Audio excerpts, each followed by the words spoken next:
Falegnameria Paludetto. Da più di 60 anni. Il legno su misura a casa tua.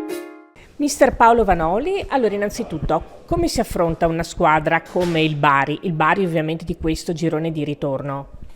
Ma è una squadra che ha cambiato tre allenatori e adesso ha preso un allenatore secondo me importante, che conosce benissimo la categoria, un allenatore che ha vinto, un allenatore che sa dare un'idea chiara e che lavora tanto sui dettagli, soprattutto sia in fase difensiva che offensiva.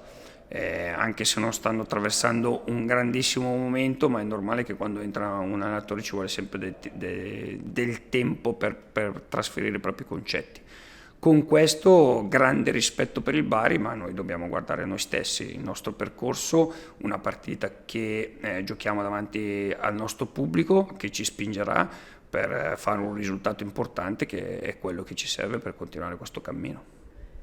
Detto questo, che cosa ti aspetti come reazione dai tuoi ragazzi? Dopo, specie la sconfitta in casa del Como in cui avete giocato molto bene, ma il risultato non vi ha premiati.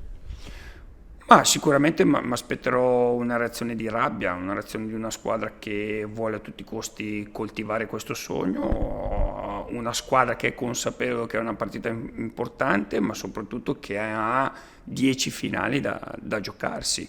Quindi iniziamo con la prima, che è il Bari, siamo concentrati su questo e da qua dobbiamo fare un'altra grande prestazione come Como, perché sono convinto che se tu giochi come a Como poche partite perderai. Una cosa su cui hai insistito molto e che hai detto a più riprese è che vi manca un po' la qualità e anche un po' la malizia nell'ultimo terzo. Immagino che tu in settimana abbia parlato molto con i tuoi ragazzi di questo.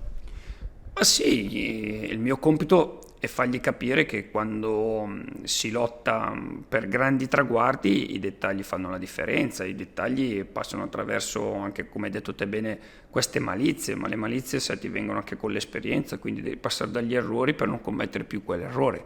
E come è successo sul secondo gol, però sono cose che analizziamo, cose che io penso che questa squadra qua è un bellissimo gruppo che, come è successo il secondo tempo, è consapevole e a volte il voler vincere a tutti i costi come hanno fatto Como a volte ti porta un pochettino a perdere quello che è tra virgolette, come dico, la realtà dei punti, però dobbiamo imparare anche a fare questo.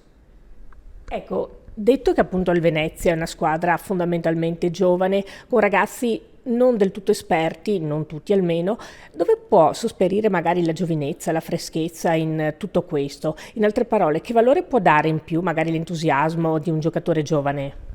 Ma tanto, a me piace tantissimo lavorare con i giovani, tantissimo. Questa squadra secondo me è una squadra costruita di un mix di giovani e giocatori esperti giusti, forse, ripeto, nella gestione di alcune situazioni a volte non abbiamo nei punti cardine il giocatore d'esperienza, come siamo andati a cercare l'anno scorso Jaialo, che era quello che ti serviva perché il cuore di una squadra è sempre centrocampo, oppure un difensore esperto di una certa esperienza nella fase difensiva dove capisca i vari momenti. Però ripeto, la perfezione bisogna raggiungerlo.